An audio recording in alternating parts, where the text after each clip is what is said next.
Dans cette vidéo, on va parler des Abyss 12. On va les faire en 4 étoiles free-to-play avec des armes free-to-play aussi.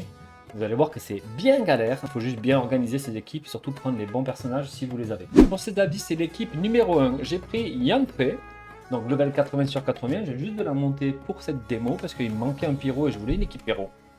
Au niveau du book, j'ai le mouvement vagabond maxé. Au niveau des artefacts, j'ai un set de pyro et donc 2 attaques. Elle est en constellation 6 et elle a les statistiques que je viens juste de monter et ça suffira largement. En fait, ça suffira largement. Je ne vais pas faire plus. Ensuite, Aizu. Donc Aizu, je vais l'utiliser pourquoi? Parce qu'il va servir donc de réaction, il va faire des dispersions, il va tomber la défense grâce au set de la chasseuse. D'accord. Au niveau de l'arme, j'ai mis le comte de Dodoko, mais j'aurais pu y mettre autre chose en tant que support. Mais pour l'instant, en fait, comme par exemple le TDDS, l'histoire des chasseurs de dragons. Il est donc avec des aptitudes de base tout en 8 et vous voyez que je suis constellation que 2 et je pense que c'est ici que j'aurais dû gagner.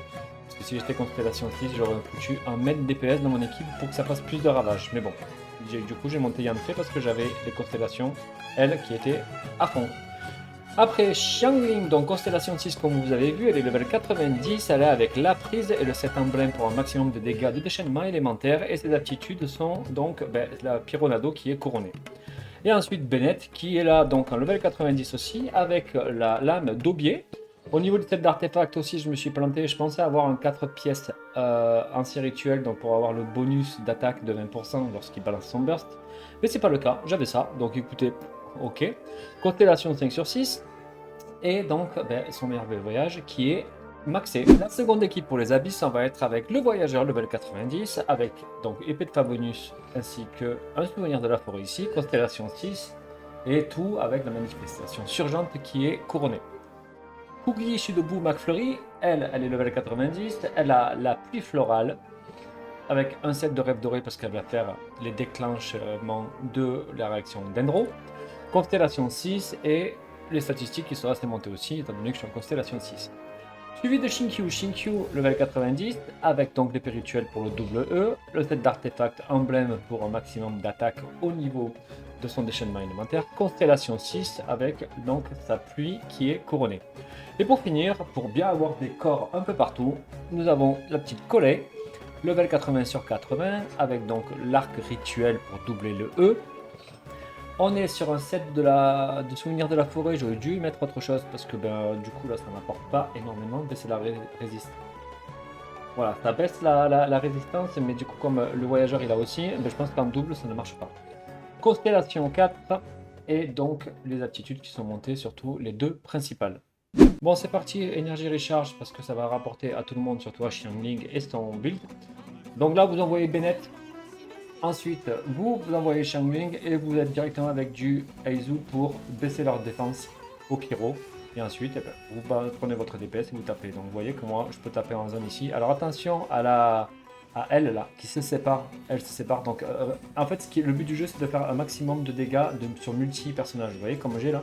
Ils sont tous à peu près la même énergie. Donc du coup, si je les attaque, même si là, ça n'a pas trop marché, il y en a un qui est resté à côté, il était hors de dégâts. Mais en fait, voilà, ça les rejoint et on peut facilement donc finir le groupe et passer à autre chose. Alors lui, en fait, il faut y aller pour faire tomber sa vie au maximum. Il va générer son bouclier cryo et c'est ici que le pyro va rentrer en jeu et va pas mal aider aussi. Voilà, donc en fait, toujours le même schéma. Vous envoyez Bennett si vous pouvez et Xiangling ensuite. Xiangling, en fait, son burst, il va mémoriser l'attaque de Bennett et tout ça quand il est lancé. Et si le cercle il est plus là, ça va garder la puissance. On appelle le snapshot. Donc voilà, c'est important. Et en fait, n'hésitez pas à rester dans le cercle. Yanfei permet d'attaquer de loin. Hop, on esquive. Et là, il va générer son bouclier. Voilà. Et le bouclier, c'est principalement du pyro pour le faire tomber, de Aizu pour diffuser aussi le pyro. Et là, je pense que Sucrose elle aurait servi avec son burst et donc un burst qui diffuse pyro aussi pour fracasser son bouclier plus vite. Toujours est-il, ça marche bien quand même, ça se fait, mais bon, c'est un peu long. Voilà, et encore avec Yanfei les attaques chargées, on voit que et hop, c'est fini. Il va tomber maintenant. Voilà. La seconde partie, bon, l'équipe, on la connaît, ça marche bien. Donc on met du Dendro et on n'envoie pas Kokishinobu comme je viens de faire là, hein, parce que les dégâts ils y sont, mais pas forcément exemplaires en vent. appliquez votre hydro, comme ça génère des corps, et ensuite vous balancez Kokishinobu et ça va faire plus de dégâts. Bon, je rattrape le coup là parce que j'ai vraiment des diffusions d'Endro dans tous les sens avec les deux d'Endro qui sont présents dans mon équipe. Mais vous voyez qu'en fait j'en ai laissé un à côté et que du coup il me faut environ 5 secondes pour le tuer en plus, rassembler aux ennemis. Alors eux, c'est des ennemis que je pense que je déteste le plus. Même les autres apôtres en fait ça va mieux. Ils sont chiants, ils font leurs attaques en mode de tornade là, qui vont à droite à gauche, ils s'arrêtent jamais, ça fait perdre du temps. Ils sont super relous avec leur bouclier hydro. Franchement en fait c'est les ennemis, c'est les pires. Donc eux en fait, voilà, toujours pareil, c'est des corps et c'est du... vous voyez, l'autre il fait sa ribambelle de coups là en tornade. Et il s'amuse à droite à gauche à aller. Et il faut passer en plus d'un à l'autre parce qu'ils restent séparés, vous voyez. Donc en fait, il faut venir les collecter un et puis l'autre, et puis frapper un et puis l'autre, de manière à ce qu'ils soient à peu près du même niveau. Et essayer de les faire se coller de manière à pouvoir attaquer les deux en même temps. Vous voyez, la première fois il est parti. Voilà, c'est bien chiant. Il fait ça toute sa life. Vous voyez. Des fois, il le prend 4 fois, 5 fois. Hein. C'est très très chiant. Donc voilà, les Dendrocore ici avec de l'Hyper Bloom, ça fait très bien son effet. Putain, ils sont vraiment chiants. C'est incroyable. Ils servent vraiment à rien. Ils servent vraiment à rien. Cette attaque par contre, ça fait pas mal du tout. Elle envoie des petits coups. En fait, ils sont complètement éclatés ces ennemis. Bref. C'est parti pour étage 2, partie 1. L'autre boss samouraï préféré, vous le connaissez. N'hésitez pas là à envoyer des petits heals de manière à avoir tout ce qui est chargé. Vous voyez que là ça a fonctionné. Et on peut envoyer les bursts. On tombe la défense. On esquive. Et on y tombe le premier quart de la vie pour qu'il arrive à son premier niveau de transformation. Hop, on esquive aussi. On envoie tout ce qu'on peut. Et là, il commence avec ses conneries. Hop. Il est arrivé au bon moment, le burst, donc ça va.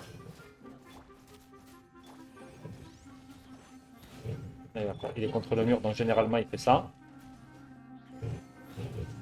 Hop, il s'est barré. Alors là, faut pas hésiter à se décaler sur le côté quand il fait ses lames. Là, c'est une fois il fait l'attaque de zone, une fois il fait ses lames à la con. Hop, j'ai pas réussi à esquiver, mais j'ai réussi à pas prendre l'intégralité du coup. Donc ça, c'est très bien. Et ça m'a permis d'esquiver. On lui met un petit coup. On lui met un petit coup. On fait ça. Tant pis, j'ai pas de burst de Bennett. Hop. Alors là, esquiver bien aussi parce qu'il s'attaque à deux et ça peut faire très mal.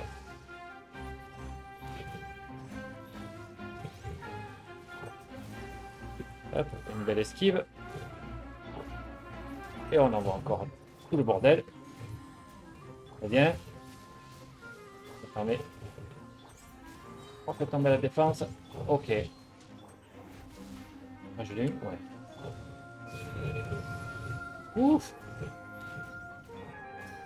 On retombe sa défense. Et il est fini.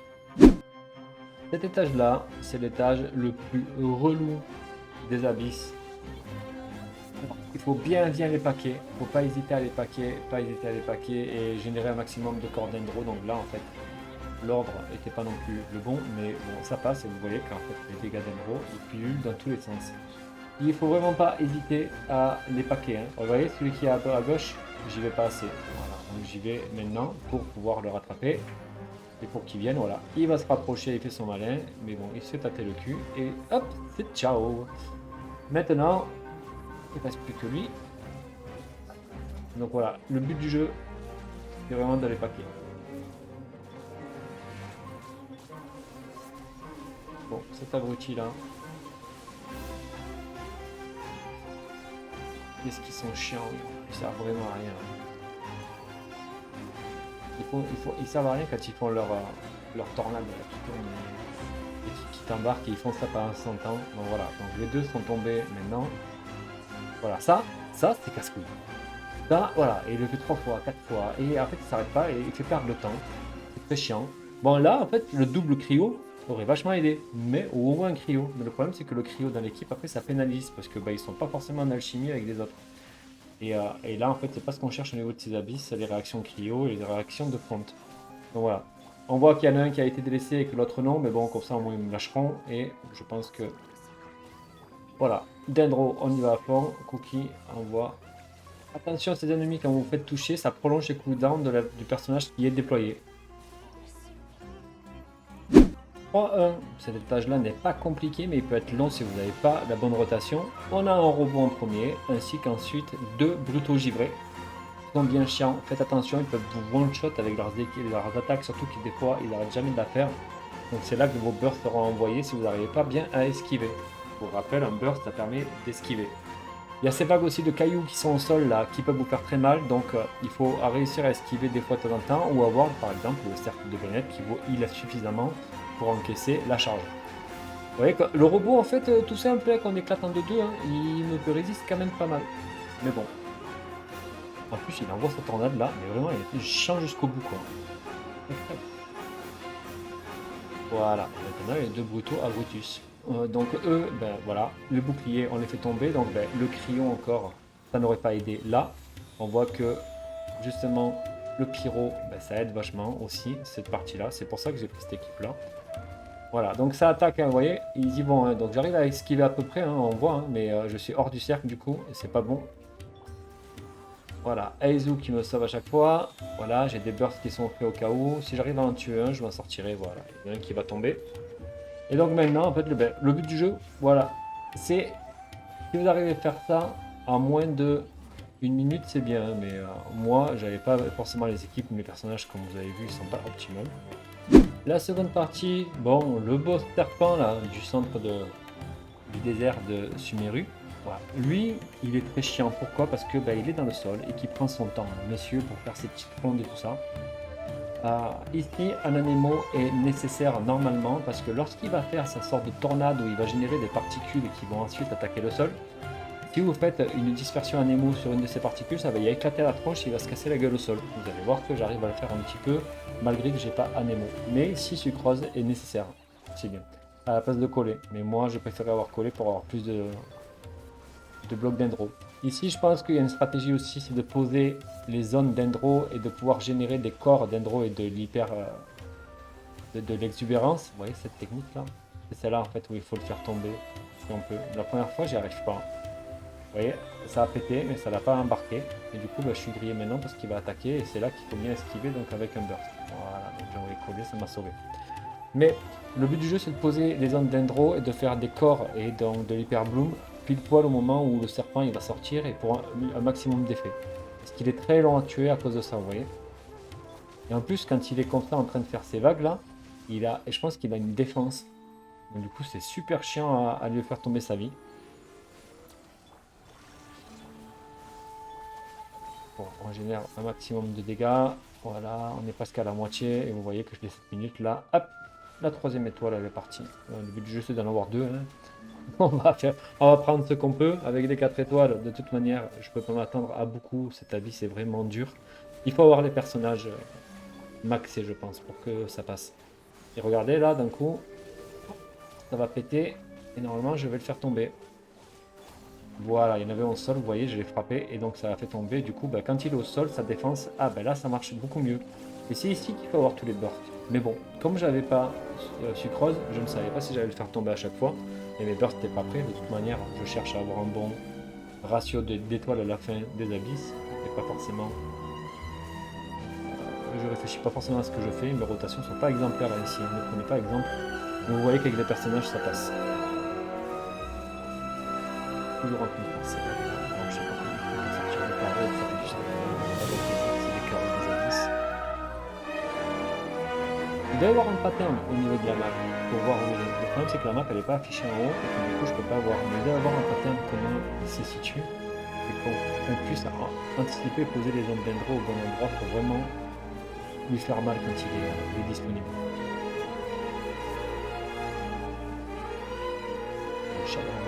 Ah! Bon allez, crève! Donc là, il fait encore son malin, mais vous voyez la boule au sol là, bam! Voilà, ce qui est important c'est d'éclater, celle qui est au sol, c'est celle-là qui va le faire tomber. Et là, il est fini.